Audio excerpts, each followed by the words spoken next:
Welcome back to our channel Prarambh SSC. और आज की जीके क्लास में हम पढ़ने वाले हैं क्लाइमेट ऑफ इंडिया के बारे में।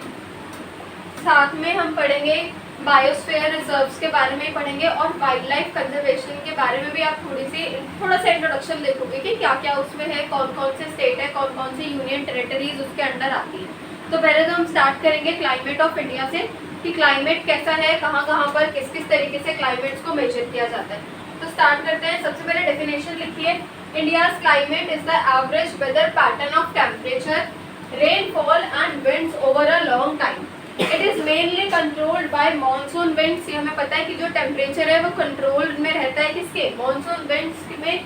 The tropic of cancer and the Himalayas giving tropical climate in the south and sub tropical in the north. Major controls of the climate. Climate के मेजर कंट्रोल्स कौन कौन से होते हैं, मतलब क्लाइमेट को कौन कौन चीज है जो कंट्रोल करके रखती है। The climate of India is influenced by the 6 main factors. 6 क्या है इसके अंदर, मेन फैक्टर्स है, मेन कंट्रोल्स है। क्या क्या है वो। फर्स्ट तो आ जाता है हम लैटिट्यूड पे। Position of a place north to south of the equator. North to south में जो पोजीशन होती है वो किसकी होती है, लैटिट्यूड की होती है। तो यहाँ पे आपको दिखा tropic of cancer passes through the middle of India, dividing it into tropical south and subtropical north zones। तो आपको ये ध्यान रखना है कि जो लैटिट्यूड वाला पार्ट है वो क्या है, वो एक यहाँ पे आपका फैक्टर है किसका, क्लाइमेट का। इसको ध्यान रखना लैटिट्यूड को। फिर एक साउथ दे रखा है, एक नॉर्थ दे रखा है। High temperature throughout the year, no extreme cold. कि जो साउथ वाला पोर्शन है उसमें ज्यादातर क्या रहता है, हाई टेम्परेचर रहता है, पूरे साल में ही इतने कोल्ड वहां पर नहीं रहता टेम्परेचर। नॉर्थ की बात करते हैं तो सब tropical climate, greater seasonal temperatures changes. तो यहाँ पे दे रखा है सब ट्रॉपिकल क्लाइमेट दे रखा है और हमें दे रखा है कि ग्रेटर जो सीजनल्स के जो टेम्परेचर्स होते हैं वो यहाँ पर चेंज होते रहते हैं। तो पहले तो लैटिट्यूड का ध्यान रखना, जो एक मेजर कंट्रोल आता है किसके अंदर, क्लाइमेट के अंदर। और एक ये ध्यान रखना कि इसकी पोजीशन कहाँ पे है, और साउथ और नॉर्थ। अब जैसे लैटिट्यूड है वैसे ही हमारे पास आ गया यहाँ पे एल्टीट्यूड। ये क्या है, height above sea level is called altitude. की जो सी लेवल होता है, सी लेवल से जो ऊपर वाला पार्ट कहा जाता है उसको हम एल्टीट्यूड बोलते हैं। ये ध्यान रखना है इसका इसकी definition. As we go higher, अब कह रहे हैं कि जैसे कि आप हायर जाओगे, ऊपर की तरफ जाओगे, the temperature drops about 6.5 degree Celsius for every 1000 metre. For example Shimla का दे रखा है is much cooler than the nearby plains. के शिमला कहाँ पर है, मैप में अगर आप देखोगे तो टॉप वाले एरियाज के ऊपर आता है। तो वही कह रहे हैं कि जैसे जितना आप ऊपर जाओगे, हायर जाओगे, उतना टेम्परेचर वहाँ पर कोल्ड होता रहेगा। तो एक ये वाला पोर्शन होता है इसका कंट्रोल। फिर आता है प्रेशर एंड विंड सिस्टम पर। The way air pressure and winds are spread affects temperature and rainfall. जैसे जैसे एयर और विंड का अलग अलग क्या होता है, स्प्रेड होती है, वैसे ही क्या होता है जो टेम्परेचर है और जो रेनफॉल है वो भी उससे अफेक्ट होता है। In India monsoon winds have the biggest effect on the climate. जो मॉनसून की जो विंड्स है उनका क्या आता है, बिगेस्ट इफेक्ट आता है किस पर, हमारे क्लाइमेट पर, वातावरण पर। In winters winds blow from land to sea. ये ध्यान रखना कि जो विंटर्स में ऐसा कहा जा रहा है कि जो विंड्स है वो ब्लो होती हैं लैंड से, कहाँ पर, सी में। ये ध्यान रखना। और समर्स में winds blow from sea to land, मतलब अपोजिट हो गया, पहले है लैंड टू सी और समर्स का ध्यान रखना सी टू लैंड। ये दो चीजें यहाँ पे आपको लर्न करनी होगी सीधे सीधे कि कहाँ से विंड्स फ्लो हो रही है। ये भी आ गया प्रेशर एंड विंड सिस्टम के अंदर, जो एक पार्ट है, जो एक कंट्रोल है, एक फैक्टर है किसका, क्लाइमेट का। उसके बाद है इसमें distance from the sea. Distance from sea क्या होता है, near the sea weather is moderate. अब यहाँ पे बोला जा रहा है कि जैसे जो सी के जो नियर बाय वाली सिटीज होती हैं, नियर बाय वाले एरियाज होते हैं, वहाँ पर वेदर कैसा रहता है, वेदर वहाँ पर मॉडरेट रहता है। Air is more humid, air जो है वो ह्यूमिड होती है ज्यादा। And there is more rain, वहाँ पे रेनफॉल भी क्या होती है, ज्यादा होती है। Called the maritime climate. Far from the sea, अब जो जगह है जो सी से काफी ज्यादा दूर है, वहाँ पे क्या रहता है, समर्स आर वेरी हॉट। जो समर वाला जो एरिया, जो समर वाला जितना पार्ट रहता है, गर्मियों का सीजन, वो ज्यादा गर्म होता है और विंटर्स वाला ज्यादा कोल्ड होता है, जैसा हम यहाँ पर देखते हैं। And the air is less humid called continental climate, इसको ये बोला जाता है। तो ये दो चीजें ध्यान रखना कि जो नियर द सी होती है वहाँ पे वेदर मॉडरेट होता है, और जो फार फ्रॉम द सी होती है वहाँ पर समर्स हॉट होती है और विंटर्स ज्यादा कोल्ड होते हैं। फॉर एग्जाम्पल मुंबई का यहाँ पर हमें एक एग्जाम्पल दे रखा है, वो सी के पास है, नियर बाय सी है, हैज माइल्ड विंटर्स। वहाँ पे विंटर्स काफी कम होती है, वहाँ के लोगों को एहसास नहीं होता कि वहाँ पे विंटर्स है। While Delhi far from the sea, अब दिल्ली नदी के बहुत ज़्यादा दूर है, has very hot and summers and cold winters, यहाँ पे गर्मियाँ भी ज़्यादा होती हैं और सर्दियाँ भी हमें ज़्यादा यहाँ पे महसूस होती है, तो ये ध्यान रखना। फिर आते हैं हम ओशियन करंट्स पर। Movements of sea water changes the temperature and moisture humidity of coastal areas. Relief feature की अगर आप बात करते हो तो माउंटेन्स क्या कर रहे हैं, माउंटेन्स ब्लॉक और गाइड द विंड्स, माउंटेन क्या कर रहे हैं, जो विंड एयर है उसको ब्लॉक कर रहे हैं और उसको गाइड कर रहे हैं। For example the Himalaya stop cold winds from the central Asia and also blocks the mountain winds, कि जो हिमालय है वो क्या कर रहे हैं, वो स्टॉप कर रहे हैं किसको, कोल्ड विंड्स को स्टॉप कर रहे हैं, जो कहाँ से आ रही है, कहाँ से आ रही है, सेंट्रल एशिया से, और ऑल्सो वो ब्लॉक कर रहे हैं किसको, माउंटेन की जो विंड्स है उसको भी वो चीज़ वो हिमालय वहाँ पे ब्लॉक कर रहे हैं, तो इस चीज़ को समझना होगा, इसको ध्यान रखना। ये रिलीफ फीचर्स के अंदर है causing heavy rain in the north and north east India, और वहीं से क्या होती है, ये जो चीज़ ब्लॉक होती है विंड, उसी की वजह से यहाँ पे हैवी रेन होती है नॉर्थ में, और कहाँ पर, नॉर्थ ईस्ट इंडिया के अंदर हैवी रेन यहाँ पे देखने को मिलती है, बिकॉज ये जो विंड्स है ये ब्लॉक हो रही है कहाँ पर, हिमालय इनको स्टॉप कर रहा है, जो आ रही है सेंट्रल ऑफ एशिया, इसको ध्यान रखना। अब आते हैं मॉनसून इन इंडिया पर। इंडिया में अगर हम मॉनसून की बात करते हैं तो कब मॉनसून देखने को मिलता है, वो दे रखा है। The monsoon system is the most dominant climatic factor, काफी ज्यादा क्लाइमेटिक फैक्टर है ये। साउथ वेस्ट मॉनसून रहता है जून टू सितंबर में। Main rainy season brings 75% of India's rainfall, जो अभी वाला सीजन चल रहा है जून टू सितंबर का, जिसमें हमें ज्यादा रेनफॉल देखने को मिलती है। उसके बाद नॉर्थ ईस्ट मॉनसून रहता है October to December, affect south east coastal India like Tamil Nadu and Andhra Pradesh. ये दो स्टेट्स के नेम ध्यान रखना, तमिलनाडु और आंध्र प्रदेश, ये आते हैं किसके अंदर, अफेक्ट किसके अंदर, साउथ ईस्ट कोस्टल इंडिया। अब आते हैं सीजन्स इन इंडिया पे। यहाँ पे इंडिया में जितने सीजन्स देखने को मिलते हैं वो हमें दे रखे हैं कि कौन कौन से मेनली सीजन होते हैं। पहला तो विंटर दे रखा है हमें, जनवरी फेब में जो मेन विंटर होती है वो। फिर दे रखा है प्री मॉनसून और समर, जो कि मार्च से लेकर मई तक का रहता है समय। उसके बाद साउथ वेस्ट मॉनसून जो रेनी में रहता है वो जून टू सितंबर का रहेगा आपका। उसके बाद नॉर्थ ईस्ट मॉनसून और पोस्ट मॉनसून जिसको बोलेंगे वो रहेगा अक्टूबर टू दिसंबर। तो ये सारे मंथ्स के यहाँ पे क्लासिफिकेशन आपको दे रखे हैं कि मॉनसून इंडिया में और कौन कौन से सीजन इंडिया में कब कब और किस किस मंथ में देखने को मिलते हैं। विंटर का ध्यान रखना, प्री मॉनसून समर का ध्यान रखना, साउथ वेस्ट मॉनसून और नॉर्थ ईस्ट मॉनसून यहाँ पे आपको लर्न करना होगा एज पर SSC रूल। उसके बाद यहाँ पर एक रेनफॉल का आपको फैक्ट दे रखा है कि वर्ल्ड की जो रेनिएस्ट प्लेस मानी जाती है वो मेघालय को मानते हैं, कि जो मेघालय है वहाँ पे सबसे ज़्यादा वर्ल्ड की रेनफॉल होती है, मोस्ट रेनिएस्ट प्लेस है, ठीक है। अब ये वाला पार्ट आपका कवर हो गया, ऊपर कितना क्लाइमेट तक। क्लाइमेट में आपको ज़्यादा कुछ नहीं पढ़ना है SSC एग्जाम के लिए, उतना अच्छे से पढ़ लो, नॉर्थ ईस्ट वेस्ट साउथ इतना अच्छे से आपका क्लियर हो जाएगा। अब क्लाइमेट के बाद हमें शुरू करना है अपना टॉपिक जो कि है नेचुरल वेजिटेशन। नेचुरल वेजिटेशन क्या होता है, स्टार्ट करते हैं।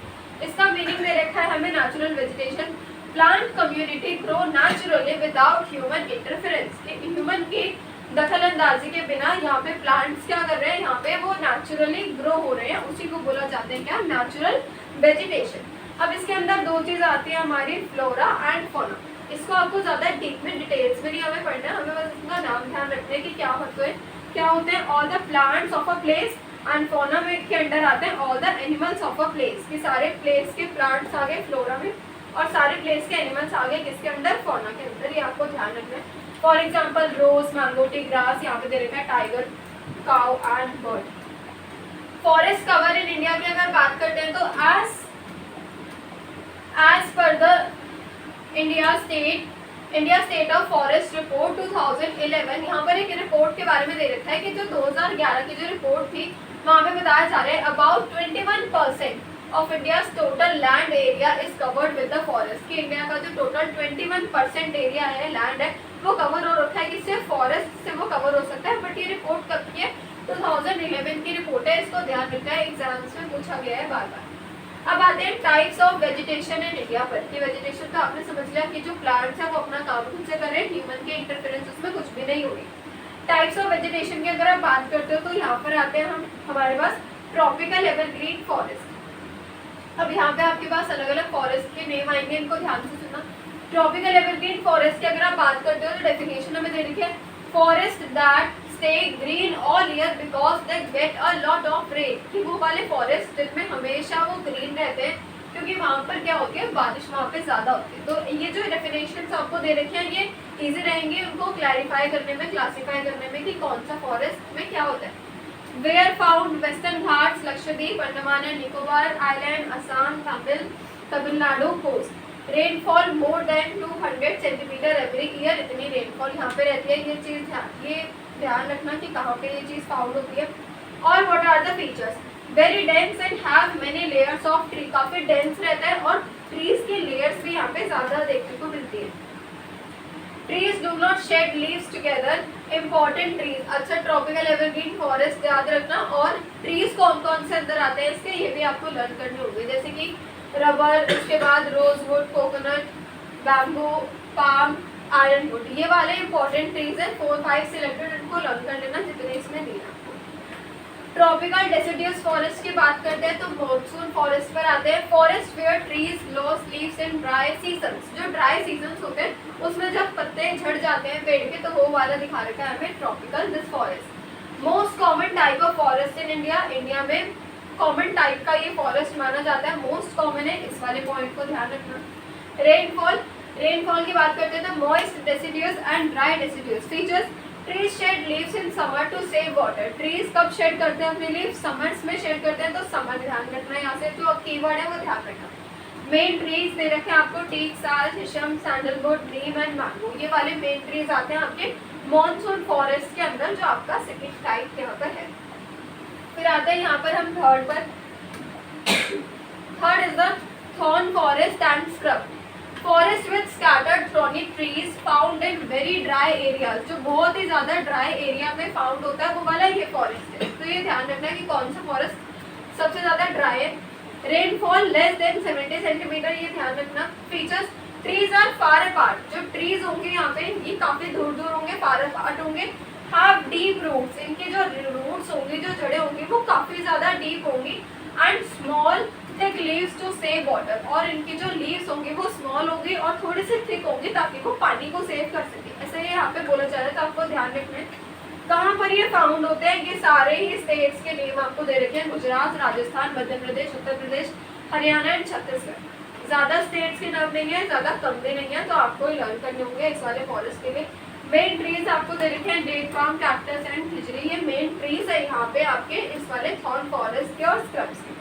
उसके बाद आते हैं यहाँ पे माउंटेन फॉरेस्ट पर और मैंग्रोव फॉरेस्ट पर। अगर हम इसकी बात करें माउंटेन फॉरेस्ट की, तो forest found in mountain areas at high altitude, तो नाम से आप थोड़ा सा इसको मिला के ध्यान रख सकते हो कि वैसे फॉरेस्ट है जो मेनली माउंटेन एरियाज पे फाइंड होते हैं। वेयर फाउंड बिटवीन इतने से इतने metre above sea level and above 2400 metre. Alpine forest, conifers like oak, fir, pine and juniper, तो ये भी आपको दे रखा है कि ये वाले भी इसके अंदर ही क्या होते हैं, इसी के अंदर इंक्लूडेड है, इसी के अंदर ये फाइंड आउट होते हैं, इसको ध्यान रखेंगे। वाइल्ड लाइफ दे रखा है, Kashmir Stag, snow leopard and Tibetan antelope and yak and red पांडा, ये यहाँ पे दे रखे हैं कि ये क्या है, इनकी ही वाइल्ड लाइफ में ये कवर होते हैं, किसमें, माउंटेन फॉरेस्ट में। ये वो वाले फॉरेस्ट है जो कहाँ ज्यादा फाउंड होते हैं, माउंटेन एरियाज में, जो हिली एरियाज है वहाँ पे ये चीज यहाँ पे फाइंड आउट होगी। तो आपको ये डेफिनेशन का ये ध्यान रखना है, और इसमें से वाइल्ड लाइफ ध्यान रखना। इसमें कोई भी स्टेट का नेम नहीं मेंशन, तो स्टेट का नेम इसमें आपको लर्न नहीं करना है, सिर्फ जितना गिवन है उतना। मैंग्रोव फॉरेस्ट की अगर बात करते हैं तो यहाँ पे forest that grow in salty water along coast and river deltas, ये वो हैं जो ग्रो होते हैं किसमें, सॉल्टी वाटर के साथ ग्रो करते हैं, with coast and river deltas के साथ ग्रो रहे। Where found coastal tidal areas पे फाइंड होते हैं। लार्जेस्ट एरिया है इनका गंगा ब्रह्मपुत्र डेल्टा, जो कि कहाँ है, सुंदरबंस, ये ध्यान रखना, very much important. Famous tree यहाँ पर सुंदरी tree, name of Sundarbans come from this, Sundarbans का जो नेम है वो इसी से आता है, सुंदरी ट्री से। Wildlife, royal Bengal tiger and other deltas के नेम भी आपको दे रखे हैं, जैसे महानदी, कृष्णा, गोदावरी एंड कावेरी, बट ये अदर डेल्टास वाला पार्ट तो इसमें से आपको नहीं लर्न करना। Where found largest area, famous tree, ये तीन चीजें यहाँ से आप लर्न करना, और एक इसकी डेफिनेशन की क्या है, बिकॉज सीधा सा क्वेश्चन बन के यहाँ पे आ जाएगा कि सुंदरबंस जो है वो कौन से उसके अंदर आता है, तो वो आपको ध्यान रखना है, मैंग्रोव फॉरेस्ट के अंदर आता है, वैसे भी आ सकता है क्वेश्चन में और इसके अंदर में भी क्रिएट होकर आ सकता है, क्योंकि इसकी इन्फॉर्मेशन सिर्फ इस वाले फॉरेस्ट में ही हमें दी हुई है। अब आते हैं wild life conservation in India पर। अब आपने पहला वाला पढ़ लिया, क्लाइमेट के बारे में सारा देख लिया, फिर उसके बाद आपने ये वाला टॉपिक अच्छे से पढ़ा कि इसमें कितने कितने कैसे कैसे फॉरेस्ट के अलग अलग सारे क्लासिफिकेशंस हैं। Wild life conservation in India की अगर बात करते हैं तो पहला तो ये सबसे पहले यही दे रखा है आपको, वाइल्ड लाइफ प्रोटेक्शन एक्ट 1972 में लॉन्च हुआ था। ये ध्यान रखना, 1972 wild life protection act, protecting wild animals and plants so they don't disappear forever. ये वाला जो एक्ट था ये किसके लिए था, ताकि जो वाइल्ड लाइफ के जो वाइल्ड एनिमल्स हैं और जो प्लांट्स हैं उनको प्रोटेक्ट करने के लिए, ताकि वो हमेशा के लिए गायब ना हो जाए, डिसअपीयर ना हो जाए। उसके बाद है मेजर कंजर्वेशन प्रोजेक्ट्स। अब जैसे ये वाला एक्ट आया 1972 का, वैसे ही ये वाले सारे आपके अलग अलग प्रोजेक्ट्स आने लगे। किसके लिए, प्लांट्स और एनिमल्स को प्रोटेक्ट करके रखने के लिए ये वाले सारे आ गए। जैसे कि Hangul project 1970, Kashmir stag protection, Gir lion project 1972, project tiger 1973 में, crocodile breeding project 1974, rhino conservation project 1987, project elephant 1992 and red panda project आया 1996। तो ये जो दे रखे हैं इनके नेम्स और इनके एस्टैब्लिशमेंट के ईयर की कब ये चीज़ लॉन्च हुई, ये आपको एज इट इज जैसा लिखा हुआ है यहाँ पे ईयर के साथ वैसा ही पूरा यहाँ से लर्न करना होगा। या आगे वाली चीज़ इतनी लर्न मत करना, बट ये तो आप लर्न कर लेना, इनका ईयर और इनका नेम के कौन सा ईयर में कौन से कंजर्वेशन के प्रोजेक्ट्स आए। Next is biosphere reserves in India. अब हम बात करते हैं बायोस्फीयर रिजर्व इन इंडिया में, मतलब पहले तो देखेंगे बायोस्फीयर होता क्या है, फिर आप देखोगे इंडिया में कौन कौन सी जगह पर ये चीज़ हो रही है।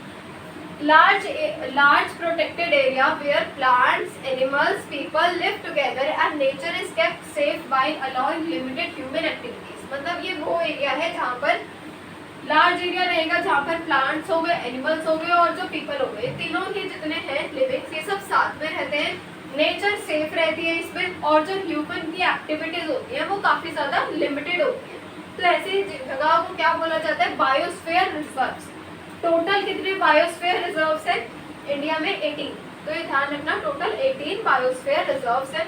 अब वो कहाँ पर है, 11 in the UNESCO's man and the biosphere programme. अब इसी में से जो 18 है वो 11 तो जो ये वाले हैं ये आपके आ जाते हैं यूनेस्को के अंदर। और यूनेस्को का कौन सा प्रोग्राम है, ये MAB programme, man and the biosphere programme के अंदर आ जाते हैं ये वाले। वैसे 18 है total biosphere reserve, but 11 UNESCO के अंदर है, जिनका आपको पूरा as it is name learn करना होगा।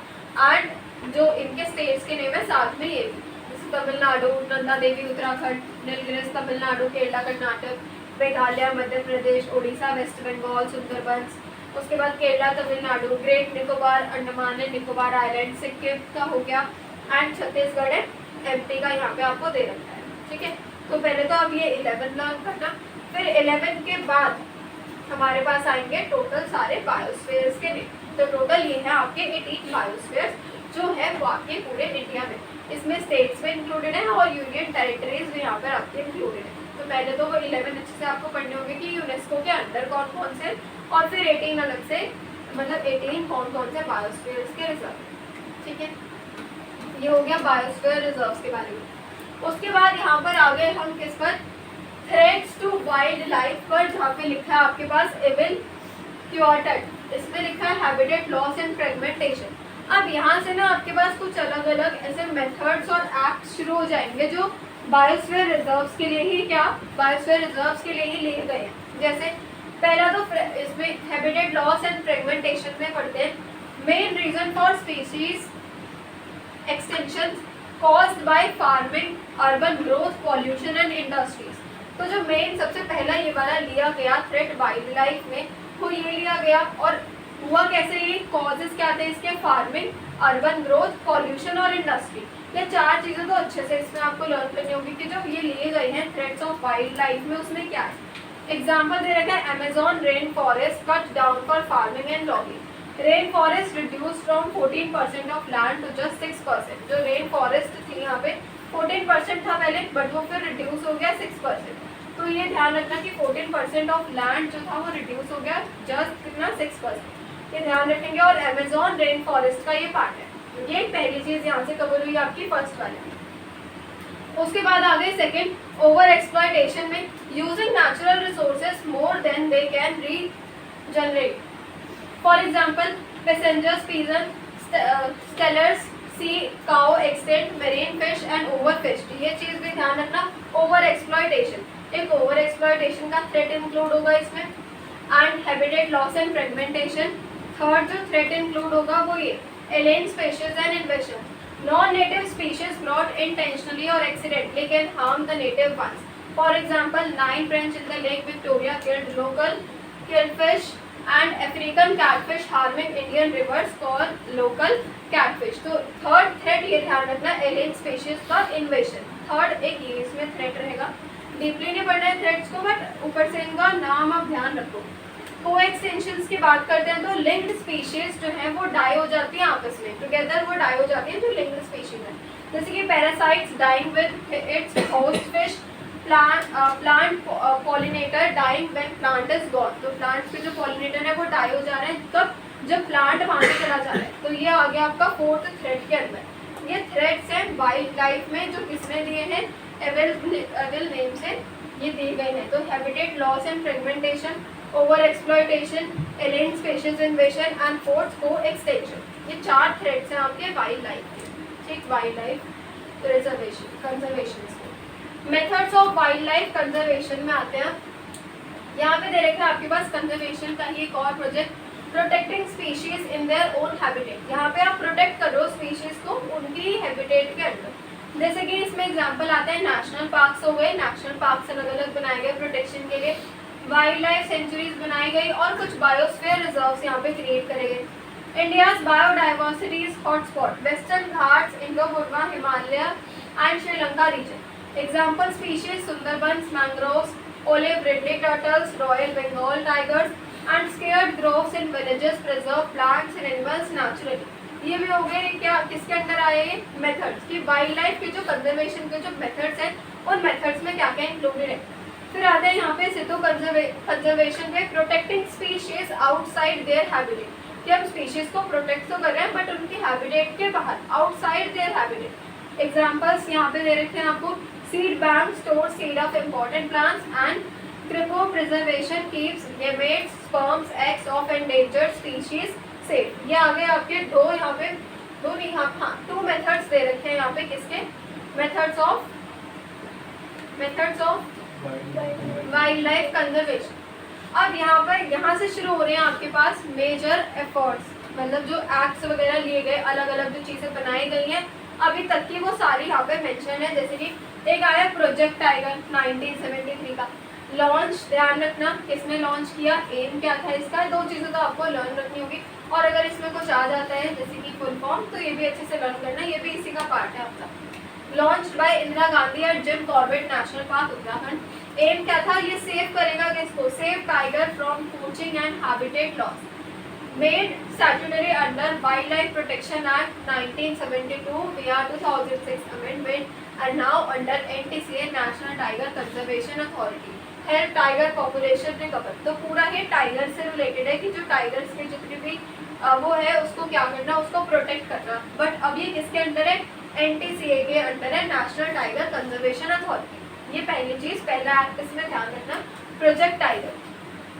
सेकंड की अगर हम बात करते हैं तो आता है प्रोजेक्ट एलिफेंट जो कि है 1992। ये वाला था 1973 बट ये आ गया किसमें 1992। Protect wild elephant population in natural habitats. Elephants की पॉपुलेशन को प्रोटेक्ट करने के लिए इम्प्लीमेंटेड इन 16 स्टेट्स। कितने स्टेट्स में इम्प्लीमेंट हुआ ये एक्ट, 16 स्टेट्स में, like Assam, Kerala, Tamil Nadu and Odisha etcetera.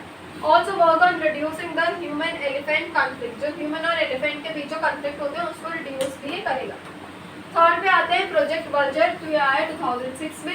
इसका एम था to stop decline of Indian vulture medicine. यहाँ पे दे रखे हैं कि जो अलग अलग वल्चर्स की मेडिसिन है उनको क्या करने के लिए, उनको डिक्लाइन करने के लिए, उनको स्टॉप करने के लिए ये वाला लाया गया एक्ट। 2006 फर्स्ट डिक्लाइन नोटिस यहाँ पे गया कहाँ, राजस्थान के अंदर फर्स्ट वाला नोटिस गया। तो एक ये नोटिस का दे रखा है बट आप ये सिर्फ इसमें से नाम ध्यान रखना, प्रोजेक्ट वल्चर 2006।